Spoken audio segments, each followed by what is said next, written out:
I've made a few big changes in my life that shifted my future. One was leaving my small town that I grew up in, something that I actually did twice in my life. The first time was after high school, where I quite literally could not wait to get the fuck out of there. The second time was when I was in my 20s, and I quite literally couldn't wait to get the fuck out of there after an accident that landed me unable to take care of myself for a couple of years. That's a whole other story for another time. I've always felt different in that town. Maybe everyone feels this way. Maybe we're all faking it and pretending to fit in. Maybe I'm being too cynical. I grew up in Howick, something that I've mentioned in past episodes but haven't really dived into much. Howick is a small town southeast of Montreal that has a population of 600 people. 600. I'm not even lying about that. You can Google. All of them, and I don't say this lightly, I have nothing in common with, and I'm probably related to most of them as well. I grew up feeling like I was a weirdo because I didn't like farming or outdoor activities. I was more creative, and I love staying inside and watching TV and film. I'm a people pleaser to my core, though, so I tried to fit in. How did I do this? I faked it. I faked it a lot.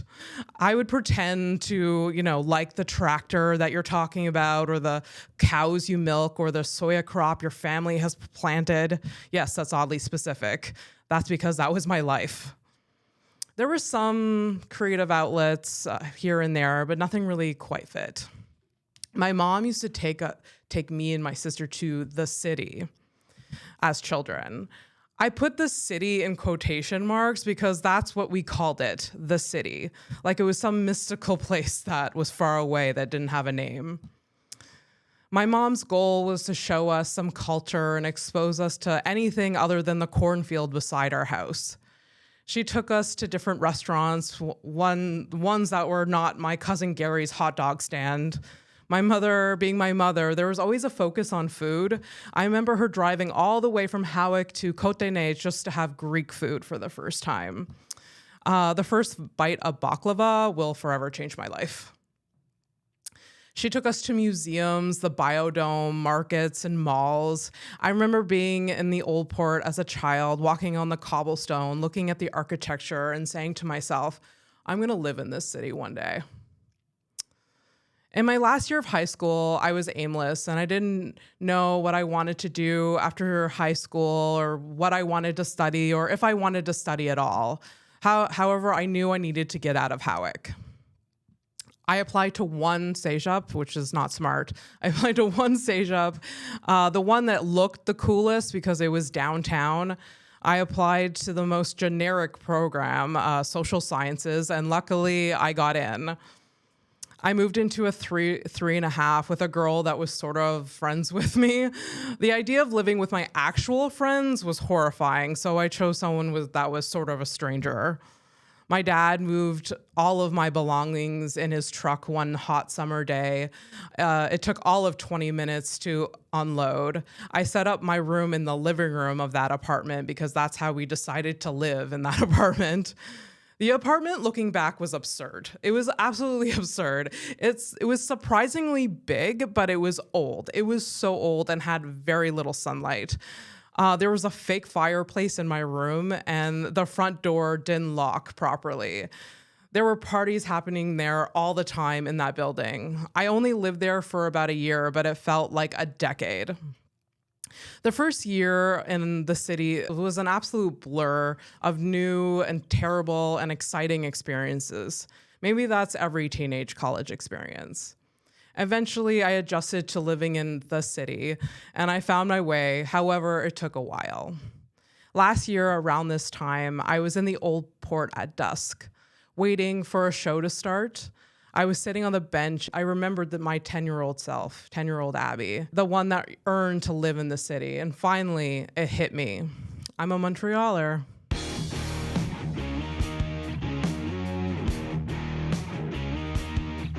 Welcome to House of Stone. Oh my God, thank you so much for having me. No problem. That was great. I don't know if I'm allowed to acknowledge the story time, but I thoroughly enjoyed it. Thank you. Yeah. Thank you. I wrote that story time in you in mind, although you have a different journey of leaving home that we're going to talk about later. So this is House of Stone, the podcast where everyone has a story and we get into the nitty gritty of it all. I have a little intro for you. Can I start with sorry, that? I didn't mean to interrupt you. No, not at all. Interrupt away. So this is Michelle Forrester, the co-host of the Human Raccoons podcast and the co-producer and host of Giggle Dump, a show here in Montreal. She hit the Montreal Fest hard this year. She was part of the OFFJFL Discovery Series and the Just for Laughs, the Originals taping. So please, everyone, welcome Michelle Forrester. Thank you so much for having me. This is the first time they've clapped. Wow. I mean, I definitely don't deserve it, but thank you. That's nice. It's a good ego boost. Yeah, I'm happy to be here. It's nice to be in like a real life studio and not a windowless apartment with Mike. It's good. It's fancy. Fresh. It's fresh. It's fancy. I feel like it's too fancy for me, but I'll take it. No, I don't want to be kicked out of here. It's exactly the level of fanciness for you. Also, congrats on this. This is like awesome. Oh, this thank is good. you. Yeah. I mean, we're having a lot of fun with this. I mean, you've had a podcast for a couple of years now, so you know it's a lot of work, but it's the worst. It's the worst. It's just so bad. I love talking. Like I could talk all day long, but that's why I have you here. But sound is like the worst. Like God created sound to punish us.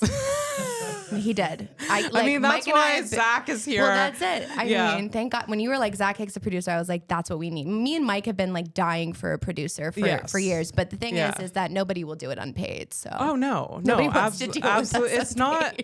I mean, I know nothing about it, and I quite literally have tried to get this podcast off the ground for like 3 years. I mean, Fernando and I wanted to do a podcast maybe like 5 years ago, and we both like fiddled with different and we both like hit a wall because we're like, we don't know any of this, and it's just so overwhelming. So when I was able to get help, that's when things started to snowball. It's like so much better when you have like full equipment and also just someone who knows how to use it.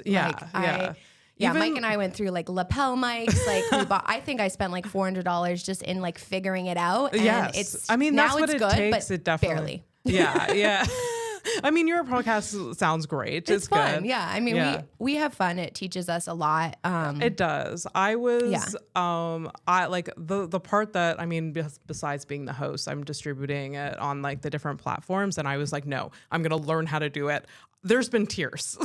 There's been literal tears. Yeah. Like, it's not easy at all. Like, podcasters make it look easy. Right? This is not easy. And everybody's like, it's a saturated market. Everybody and their sister has a podcast. And I'm like, I don't believe you. But they're working their fucking ass off. Yeah, and I'm like, I also don't believe that everyone does it because if all of those people know how to use sound equipment, like, I'm missing something. Oh, I did a degree in communications. I still, I can't even tell you what XLR means. I don't know. Like, I don't know what it stands for. I know it's a wire that connects to a mic. Yeah. Sometimes it connects to a mic. Sometimes no one knows. Yeah. When I first started, when this podcast first started rolling, like I remember being in a group of friends and one of them is like, me and this person's we're gonna start a podcast too. And I was like, yeah, good luck. Yeah, you really should. Mm-hmm. You really should. But and deep down, I was so petty. I was just like, you don't know what it takes. You don't know. No one does. And it's like, okay, fine, you go do that. Yeah.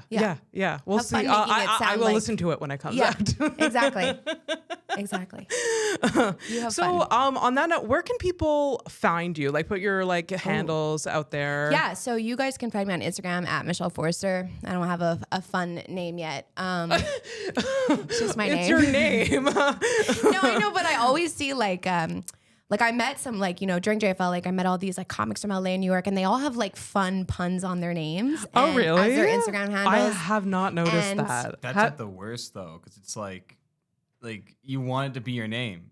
Yeah. It's not really good for branding, right? It's also because they're old. Like, they're old people. Like, they didn't think about that. No, some of them aren't, though. Like, some of them they are. Like, okay.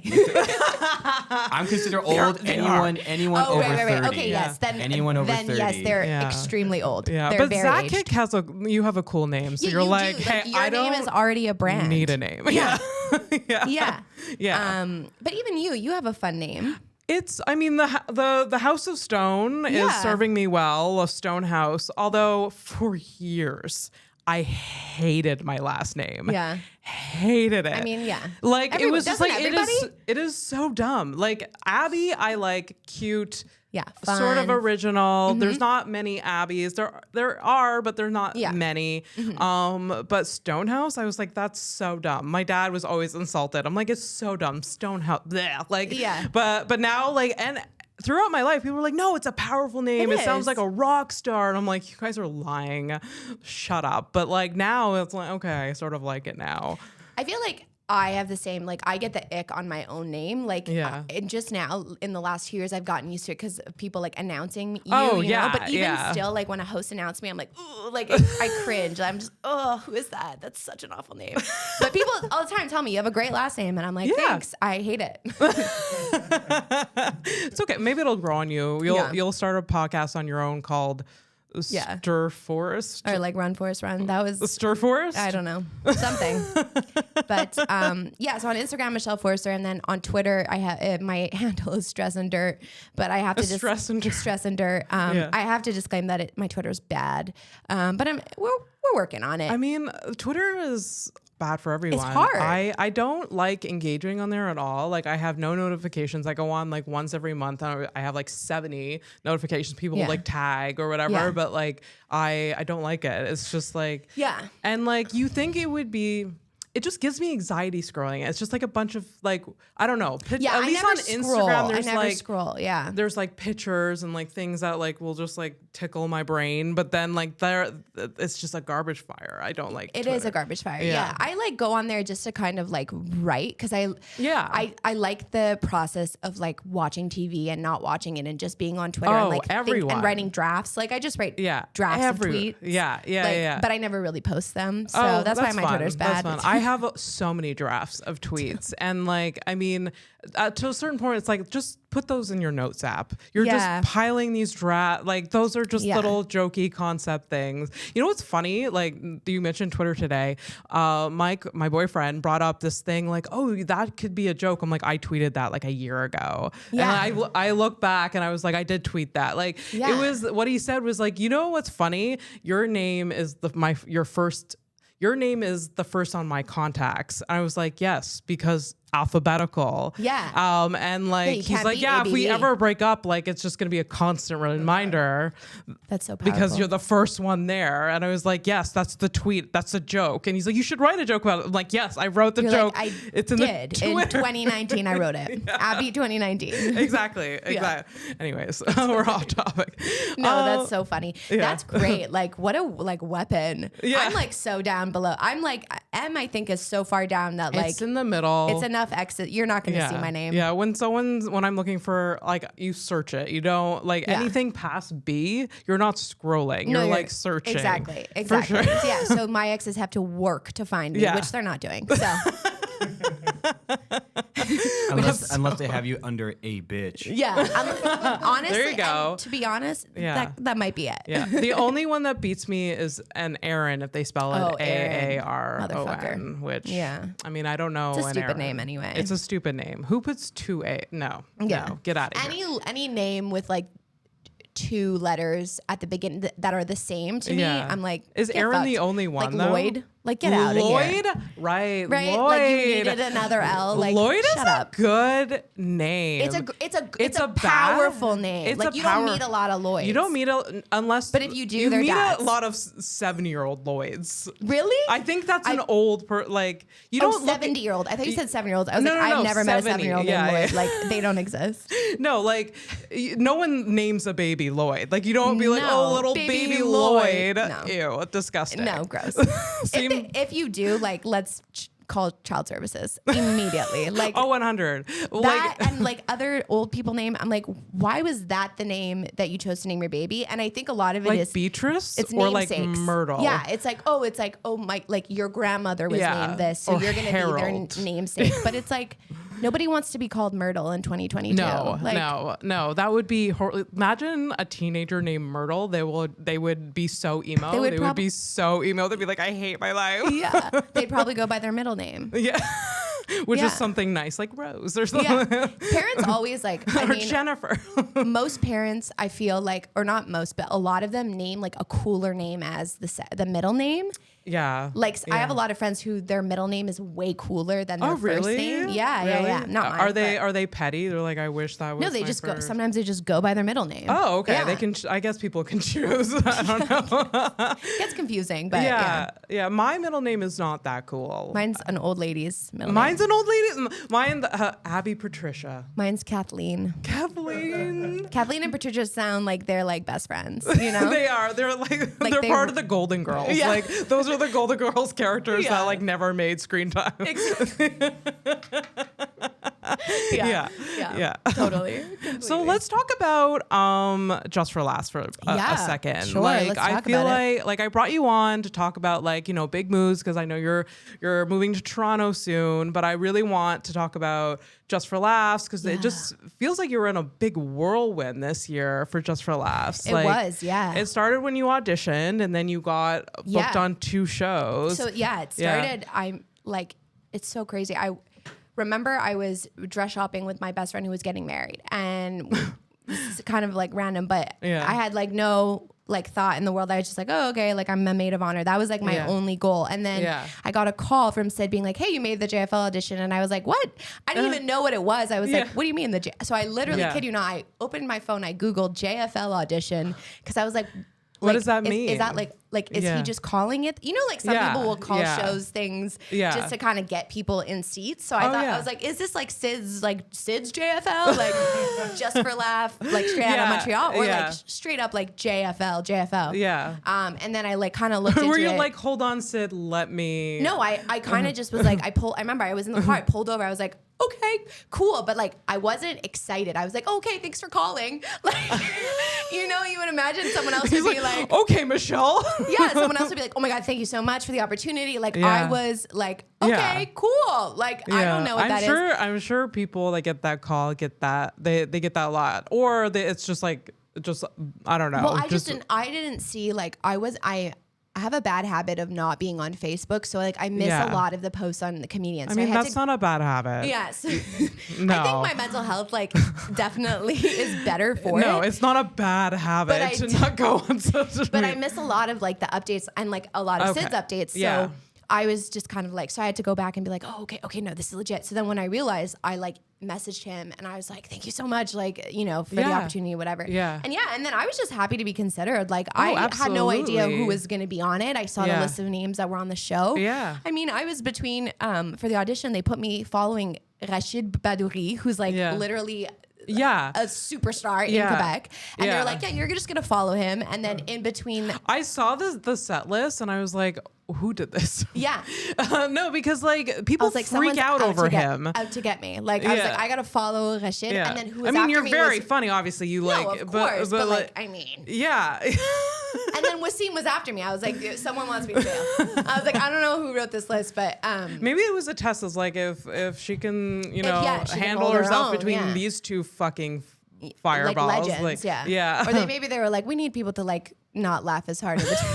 We need a nice break. Digestif. The audience needs a break. Yeah, they need a break from funny people. They need someone to just take it down to a nice 4. No, it was really fun. I mean, it was cool to see like a lot of, I remember people that I like not idolize, but I look up to a lot of like those guys I look up to and was like, wow, like, okay, I'm here, and me and Raji were on it and we had like all kinds of imposter syndrome of like, why are we here? Is this just like a token, Yeah. Is it just because they need females on the show? Like we just didn't know. Okay. But it was fun. Like, for I sure. just went there to like. I mean, just take anyone. Like, don't question it. Yeah, like, you know, that's what I like, had to do. I mean, there's a lot of that noise in the back. Like, oh, why are these people being chosen? I'm like, For bitch, sure. if you were chosen, you would just be like, you would take just it. Yeah. take it and do your best. And like, and I mean, I remember the weeks leading up to it. Like, you were just trying to get stage time, like hustling, and like, I was desperate. I was hoeing out for stage time. I was just like, anyone who will give me like 7 minutes, because like we had to do 7. Yeah. And that was the first time that like I really worked on a set towards something. Yeah. And that was cool. Like I learned that I really like working towards something and building something. Oh yeah, absolutely. Yeah. Absolutely. Especially, I mean, with anything, like if you don't really, if you're aimless, you don't really have a goal. Like even, I mean, I encourage new stand-up open micers, be like, okay, have a goal, solid 5, you know? Yeah. Even if you don't necessarily know whether you're, you know, working towards auditions, just like really, really hone in and like have a goal. I think have a goal in your life all the time is better. Like you have drive behind it, and then it just makes you better. Totally. It like anchors you. And I love that. But it's funny because my goal before that was just don't be the worst one on the show. Like that was my goal. I mean, that's every show I was like, Michelle, you don't have to be the best, but you just can't be the worst. Yes. And that was like always, I was just trying to, you know, ride that middle ground of just like, oh, she's kind of funny. I mean, that's a good goal to have though. It's healthy. It's healthy because I mean, sometimes you'll do a mic and you're like, wow, like this was hard. This room was hard, but like I wasn't the worst. And that just like gets you through. Yeah, totally. And and then, you know, I really didn't put a lot of weight on the audition. Like I was like, this is fun. Just what I learned towards this. Yeah. I was like, I'm not going to really get a call. Like I didn't really think anything. Yeah. And then I got an email like, and they were like, hey, want to do Discovery? And then I was like, yeah, that's cool. Like ZooFest reached out. I was I was just stoked for that. Like I was like, if I get ZooFest, I'll be like super stoked. Oh, absolutely. And then like 2 weeks before the festival, they're like, hey, do you want to do a JFL like originals recording? And I was like, yeah, again, I don't know what that is, but okay, sure, let's do it. And then I just like signed my life away, didn't even look at the fine print, like just kind of did it.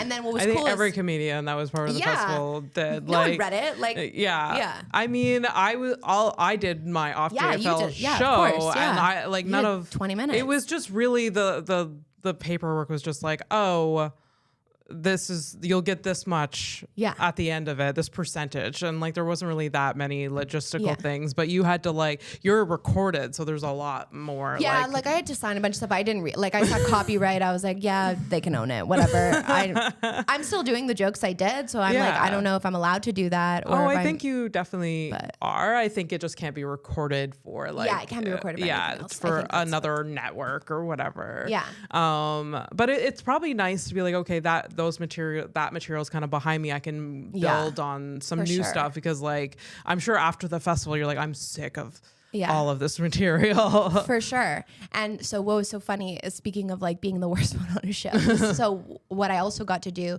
was, so I got an email like really like at the beginning of the festival, like a random email from a girl being like, hey, like they asked me to help with booking, like would you like to open for Atsuko, who is like this like really hilarious LA comic. I saw her like during the festival. She's so good. Yeah, she's so good. I saw her too. I saw her in Midnight Surprise, and I was like over the moon. I was like, you want me to open for this girl? I was like, sure, like 100%. So like send off, and I'm like, so then I'm like super excited because I'm gonna get to, you know, meet her and everything.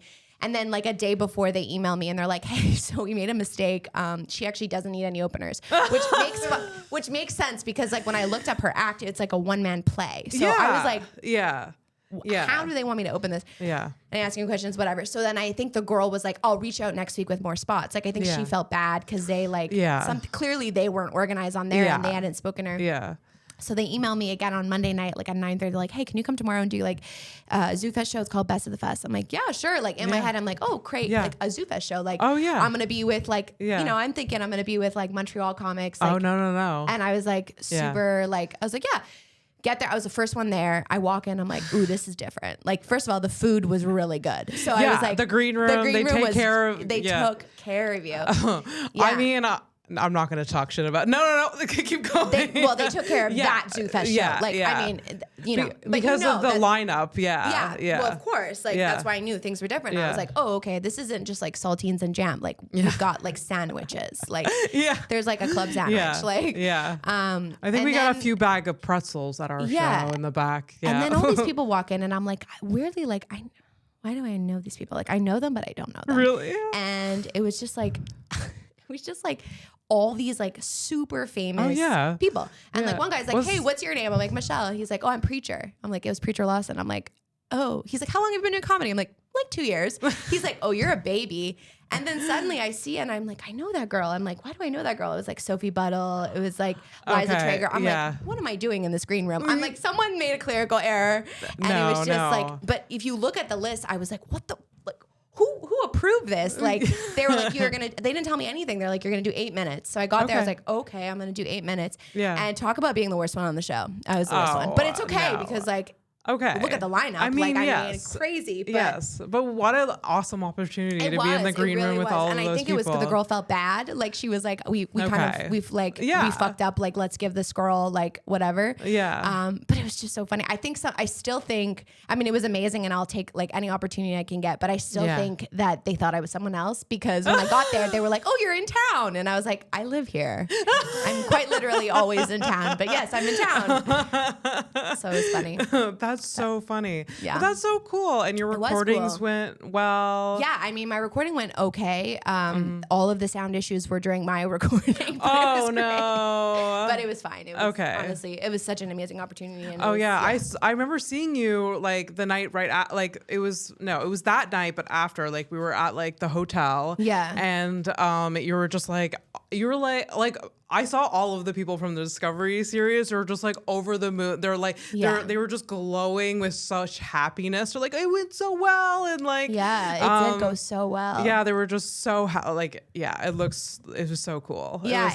It was like really fun to be part of like a production like that. Oh yeah, for sure. And it definitely like, it changes how you perform for sure because like you kind of feel like you're a star, like you, like, you know, especially with that one because there's such high production, like the cameras and the lighting, and there's just like you have to walk out on your cue and stuff like that. Like I saw it all come together last year when Elspeth was part of it. Yeah. So I went to see that show, and like I mean I went to support Elspeth and then like our other like comedian friends, and like I've seen all of their material, but like I was like, I'm just gonna go support, and I'm like, holy shit, this is like big. Yeah, it is. This is so big. Yeah, and, like, and you kind of see like how you deal under that kind of pressure. Like you like it's a different feeling. It's such a different feeling. Yeah. And it makes you like hungry for it, you know, like you want to do that again. Like I was like, let's do this again. Like, I remember meeting you after that night, and you were just like, I honestly feel like I can do this all over again tomorrow. Yeah, you were just like, let's do it again. I want more.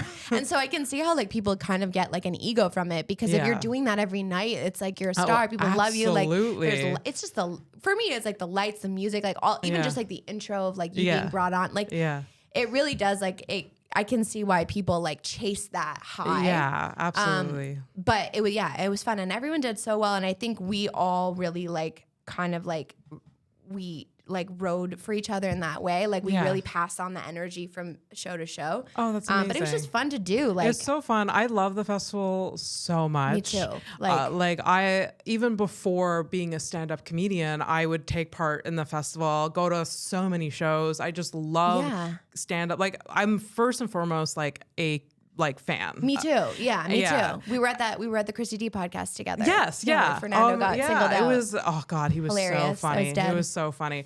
But yeah, so this year I saw like 29 shows by the end of the festival. Oh my god, I didn't count, but I saw a lot of comedy. Yeah. Like one night I saw like 5 shows. Yeah. And by the end of it, I was like, okay, like I'm done. It's exhausting. Like nobody talked to me. Yeah, it's exhausting. Yeah, it's like this is only here for like a week and a half. I'm gonna like take full like advantage of it and like. like, that's why I was like, I looked forward to like getting my show over with just so I could just like enjoy. How was your show, by the way? Oh, it was amazing. Yeah. How was the 20 minutes? Well, I mean, like we're just here talking about, I'm just like talking about me here, but you were also it's the Michelle Forrester episode. You were on ZooFest. Like, so how did it go? Because I know we were talking about you prepping for a 20-minute spot. Yeah. How did that so go? I ended up doing actually a bit more than 20 minutes. I think the first show I did like about 25.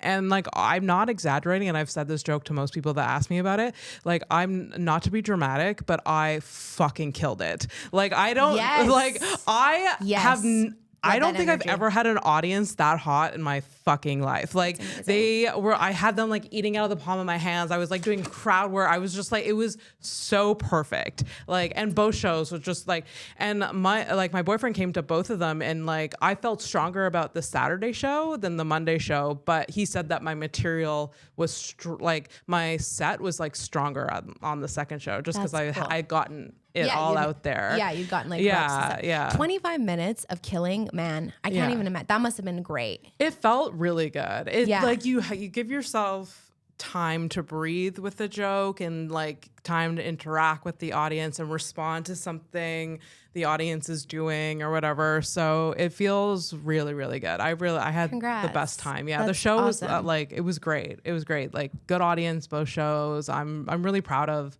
the show. That's really hard. Like, doing 20 minutes is like, it's tough. Like, that's tough. And like, to be present for the whole time of it and for like everyone to be engaged with you, that's like, it honestly feels like it went like that, the 25 minutes. Like, it just like, once I knew my joke order, like it was just, I had that in my head and like, it was like nothing was stopping me, and it just felt like quick. Yeah. Like quick. So yeah, it felt really good. I can't wait to do another big set like that. It's hard because like when you get to a place where like, you know, when you start, you're doing 5 minutes and you're just trying to fill the 5, you know, my God. Then you're just trying to fill the 8. And then you get to a point where you're like, okay, now I have like enough material, and like you want it to be playful with it. And and it's so hard to get spots, like unless you're friends with people, to get long-winded spots. Like there's not just like 20-minute spots there's for not everyone. That many opportunities for these bigger, like I think a 15-minute is like what like Lawn Last has. So like that is a spot where like you get comfortable. But like other shows, it's like, I mean, most maybe 10, and like, so, and those are coveted spots. Still, like the 10-minute spots, especially in Montreal, like you're not getting, I mean, unless you create those for yourself, which I think a lot of people all of us are doing. We create our own shows and everything. That's what I kind of want in the fall, though. Like, I have enough projects to have like a show where like it showcases 2 comedians doing like 30 minutes each, because I feel like a lot of us have the 30 minutes. We just don't have the airtime to do it. And maybe have it in a space that we're recording it, or like I really want to get that going. I think that would be really, really Oh my God. cool. I have to tell you, you are like so, no, you really are so, I don't know if pivotal is the word, but like you're really good at giving people like opportunities. And like you are such a like good staple in the scene. Aww. And I was listening to your first episode with the other Michelle, the original Michelle. The original? Well, she is the original.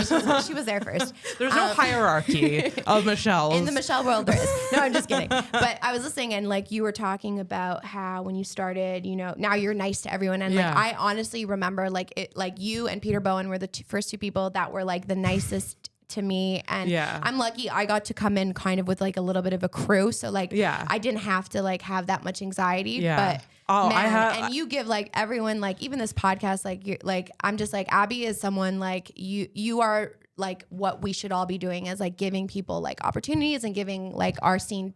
Like, I mean, like no one should be gatekeeping in any way. We're all we're all just trying to get better and focus on our art, and like, I would love to. But it's easy to do that and focus on your art, and really like you'll get farther. Like some people get really far ahead by just focusing on their art. Yeah. And it takes a lot of like, I think guts to like open up those opportunities for other people. So like I really commend that for you. It's been really fun to do that. Yeah, though. I mean, I agree. Like I'm the same way. I want people to have like. Absolutely. I mean, I saw the same thing for like Giggle Dump. Like you're just like, of course, come, like have fun. Well, like, of course. I mean, I was an open mic. Me and Mike were open micers. I'm like, I'm not in a position to be like, no, you're not allowed on my show. Like, what? Like, I'm like. People do that. I know, but like for us anyways, it was crazy. Like we were just like, we're doing this because like everyone is in the same place as we are. They just want to get up. They want a good crowd. Absolutely. And that's it. And like so many people have done Giggle Dump and been like,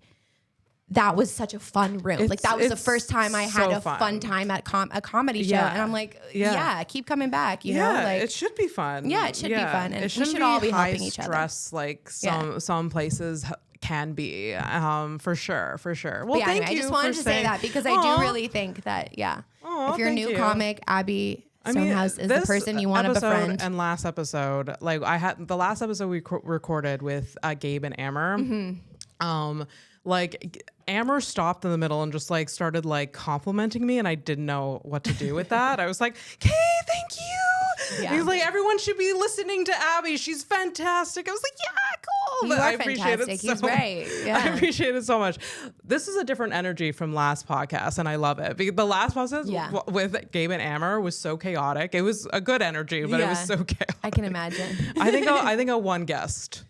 Not that I love you, Gabe and Amber. I mean, it's fun, but like when it's 2 versus 1, I can see how it would be hard to like reel that energy. And those two were just like they're on their insane. own planet a little bit. They're insane. But they're great. That's a great pod. Yeah, I'm sure that was like really fun for you. It was cool. Yeah. It was really cool. So you mentioned you saw a bunch of shows. Do you remember like one of your faves? Yeah. So I got to see and I got to meet her, but I got to meet Rosebud Baker. Oh, I love Rosebud. Yeah, I met her too. I mean, I keep going on podcasts and talking about her and like posting about her, and I think she's gonna be like, you're the weirdest person ever. No. But she did answer me. I tagged her in something last week and she answered me, and she like was not to be like thank you. She answered and was like, you're funny. So like I just kind of died. Be our friend. I was like, we're best friends now. Yeah. Obviously. But I got to see her, show her. But to be honest, Mateo Lane actually like blew my socks off. Mateo Lane is spectacular. He's one of my favorite comedians. Well, I've seen him like a dozen times. He performed on the big stage outside for Goddamn Comedy Jam this year, and he sang a ballad, and it was just he's amazing. Hilarious. Amazing. He's so funny. Yeah. The way that he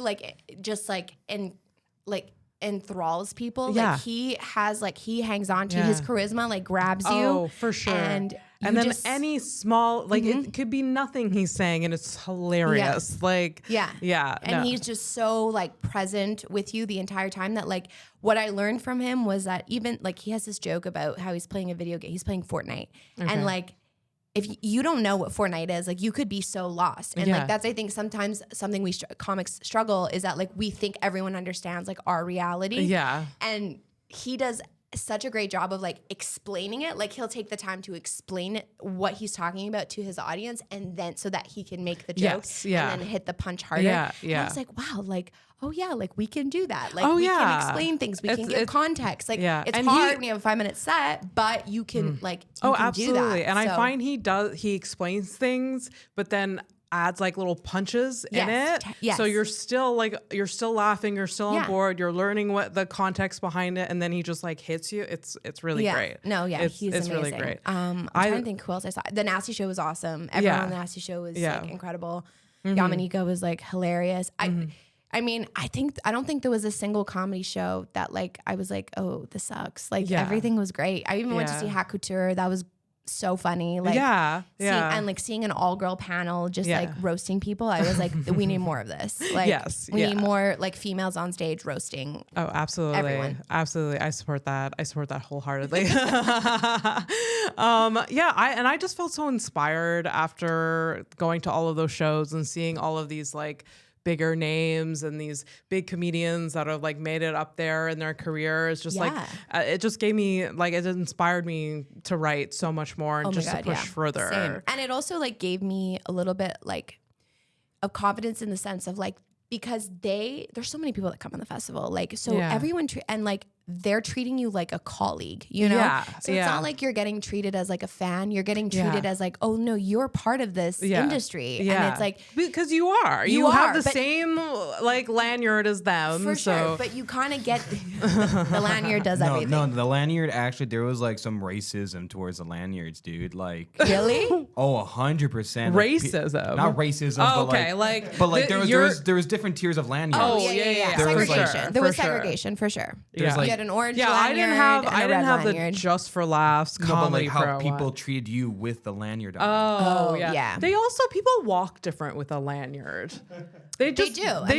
When I put it on, I was like, hell yeah. Yeah, I was like, I'm somebody now. Yeah, I'm somebody now. And like, I felt like I needed to wear it while like walking into shows. Really, they didn't give a shit. Your industry, your art, like come in. Yeah. But I was just like, no, I'm an artist. Yeah, no, you carry yourself different. Definitely. Like I took the lanyard off and like turned back into a pumpkin. Like that's what happened.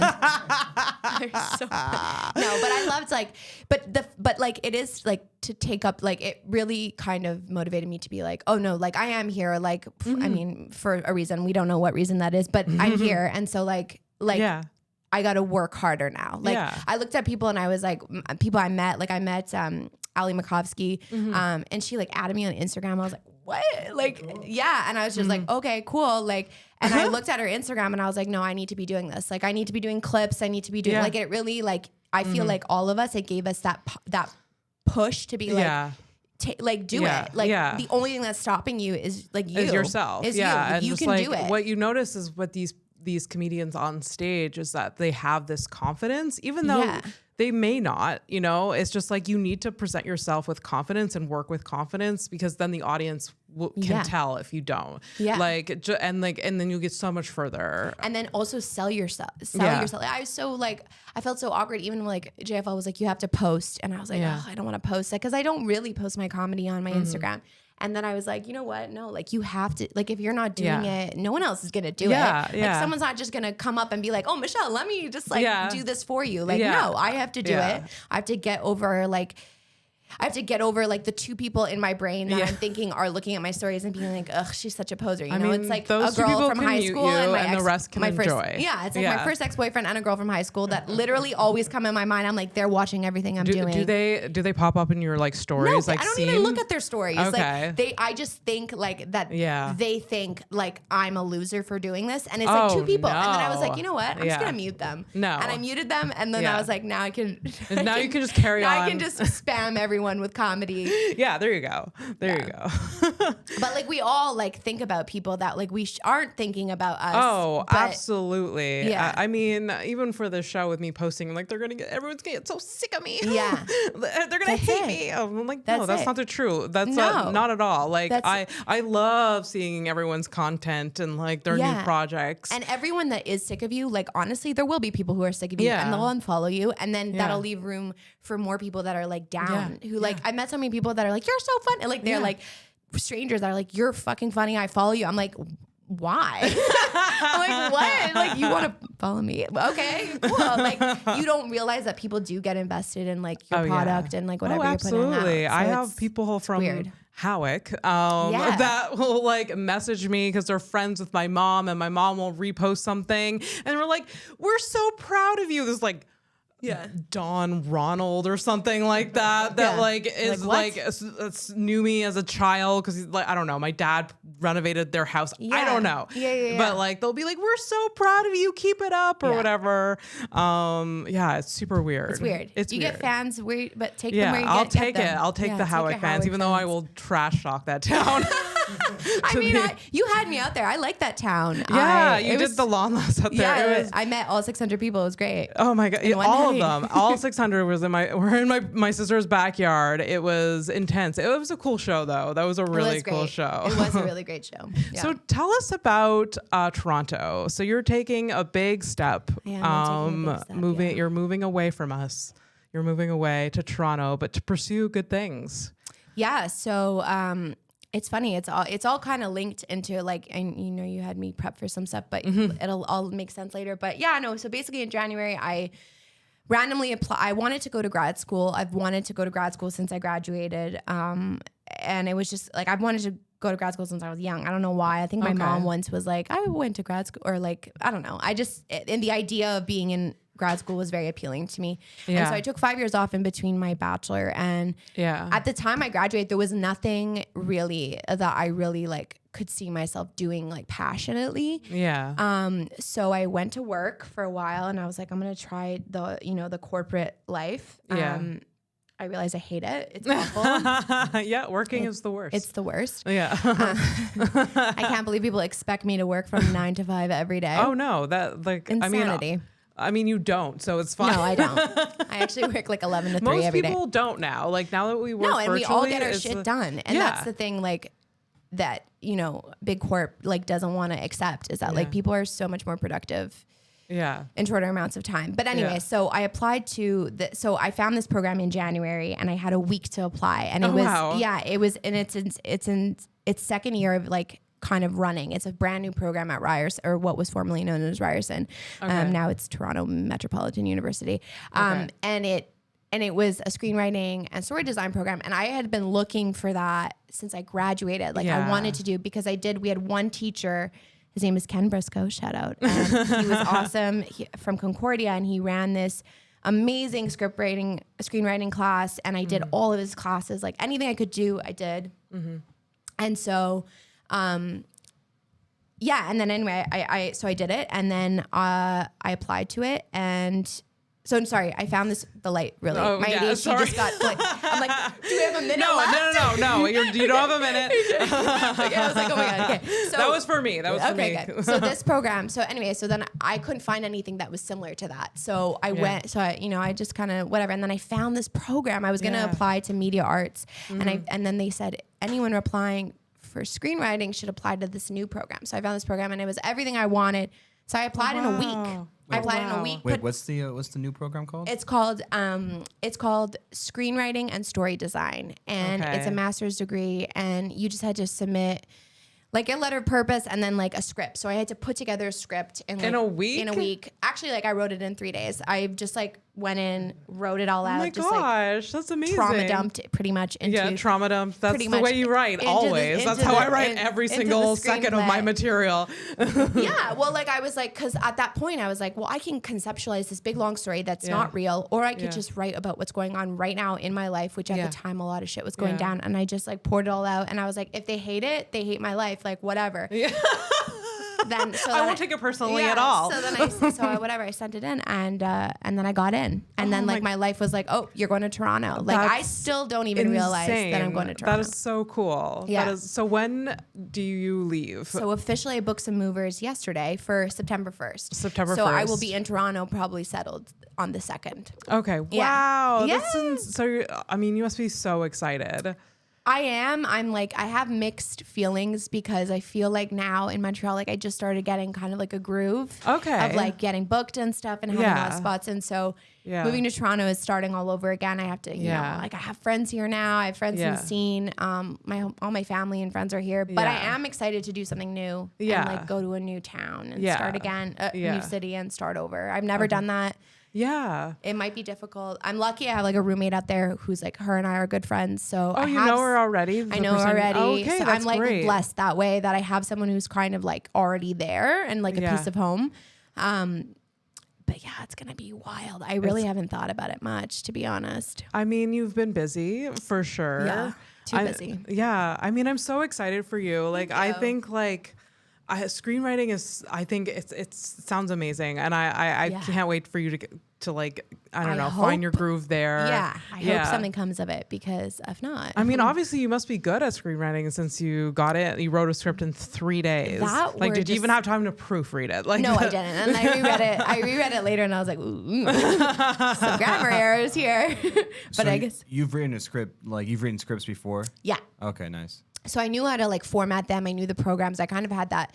I had that under my belt from doing my classes in Concordia with Ken Briscoe. Yeah. And so I was lucky. Shout out Kenny. Yeah. So I maybe that helped because. Yeah. But I think they're just looking to see how you storytell. Because they'll teach you how to. And I mean, format. As comedians, we have that behind us as well. Like, so I think anyone can apply it. And I think not enough people know about the program. And I mean, it's in its second year, and they only accept, like last year they accepted 10 students. This year they accepted 16. Okay. So, it's a competitive applicant pool, but I imagine that if you have an idea and you write it out, and it's just like you could just submit it as a story, and they'll take it, you know. And if they like your idea, like I just think they want to know what your brain is like. I don't think because like I said, they can teach you, and there's also programs that format it for you. Like you can use like Celtics, you can use Celtics is crazy. Celtics is, and it'll do it for you, and it's free most of the time.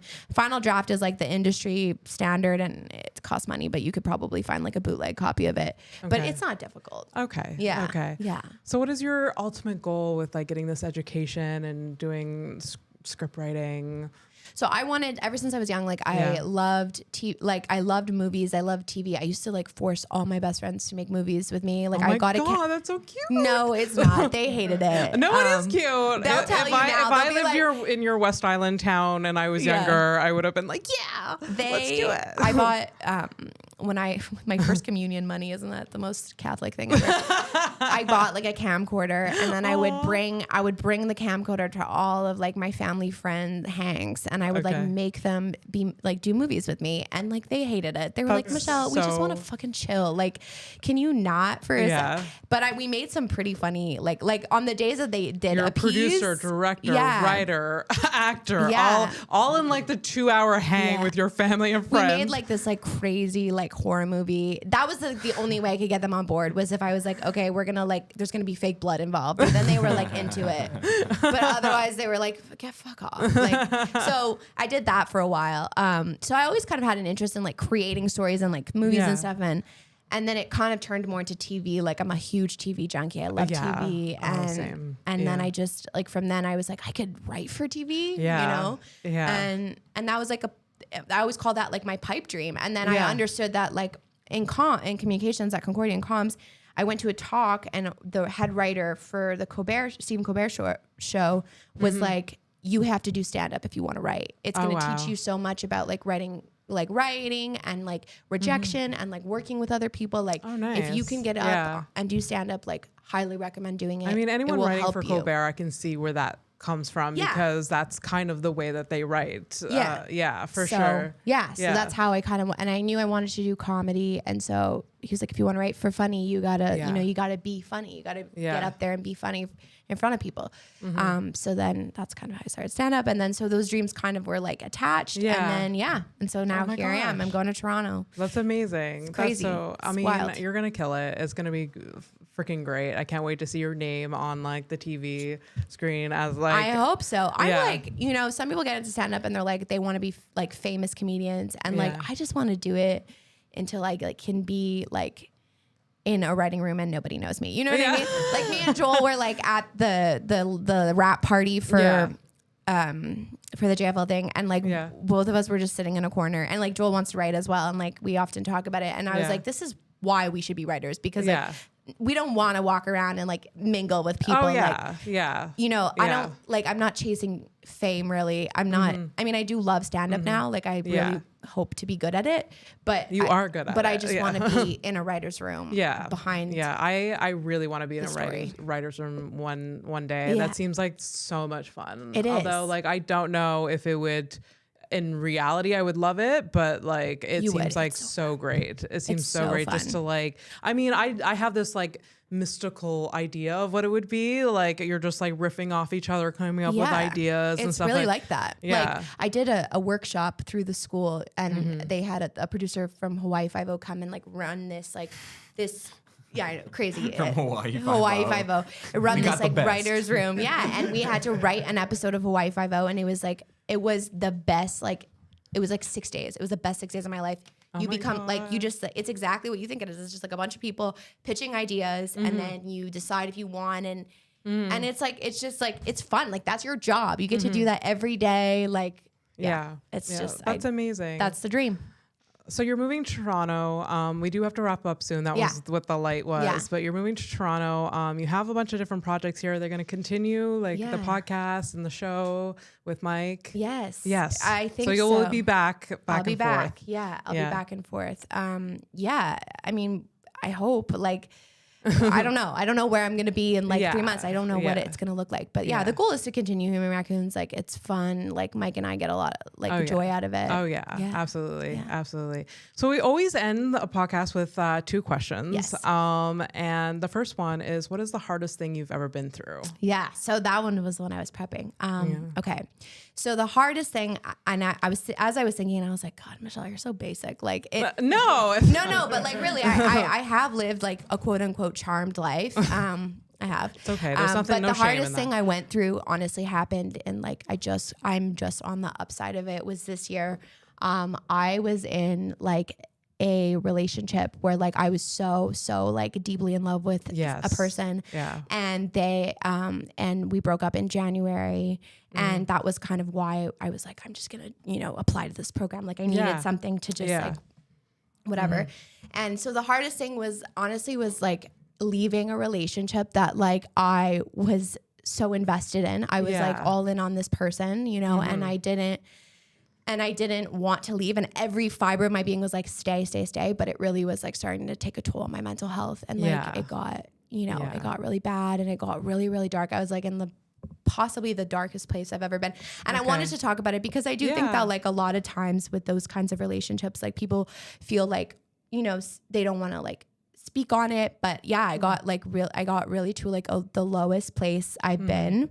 And I didn't know how to get out. Yeah. So like I struggled with like living with him or anything. No, we weren't living together. We were just you were we together connected for a really while. deeply, and then but it just we just like loved differently. Like I loved what my definition of love and his definition of love were different, and it didn't work. And but I've been in relationships before where like the love is dying, or like you kind of know it's not your person. And this this was the first time where like I was like chained to him. I really wanted it to work, and then I just had to be like, literally had to force myself to leave. What was the thing that like made you leave? Like you were like, okay, this is obviously not working. I gotta go. I mean, everyone in my life was kind of like, it's not, servicing you. And like when I tell you that it was like a really deep depression, it was like the kind where you get up and you're like, I don't even know how to fix this. Like everything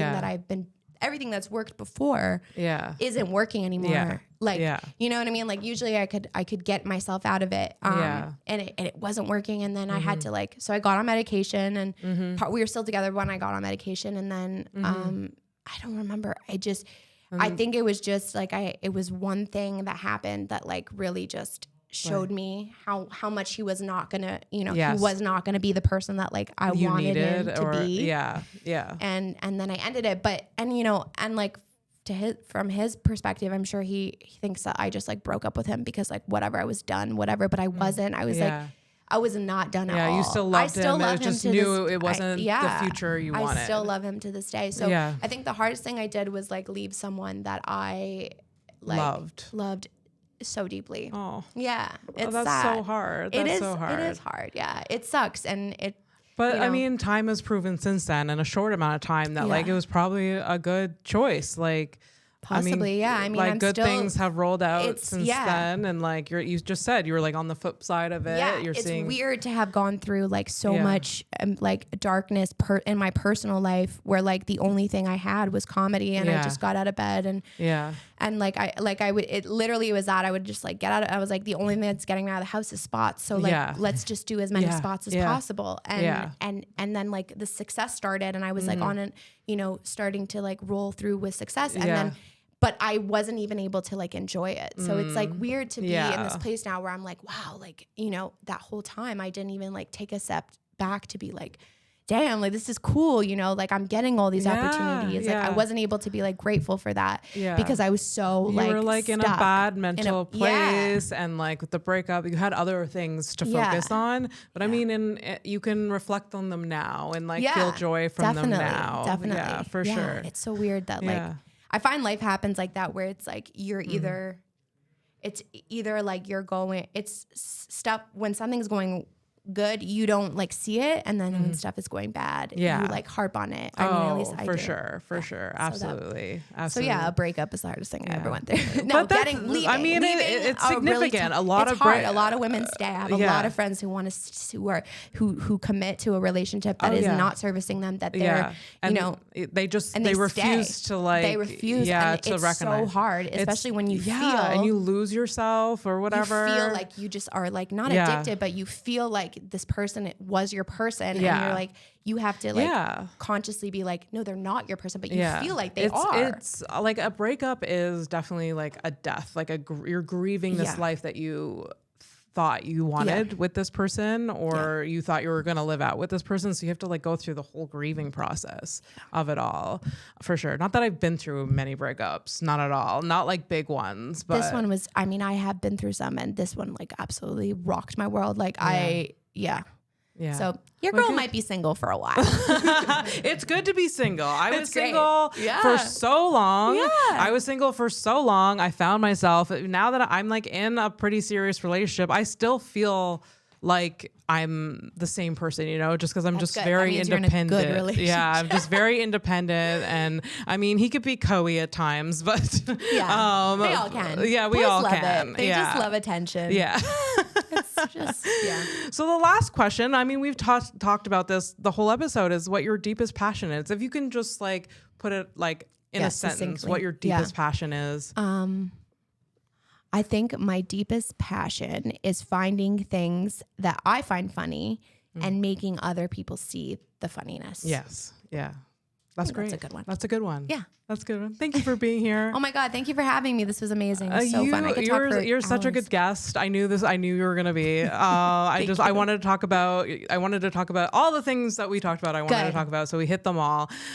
So thank you. This has been House of Stone. I want to thank our funders, our sponsors, Pantalis Studio, Zach Kick, our producer extraordinaire, Fernando, our social media manager, and all the listeners. Thank you for listening. Please subscribe, follow all of us. We have a Patreon. We have all of the social media. Please follow us everywhere. 5-star reviews. You know what to do. Thank you guys so much.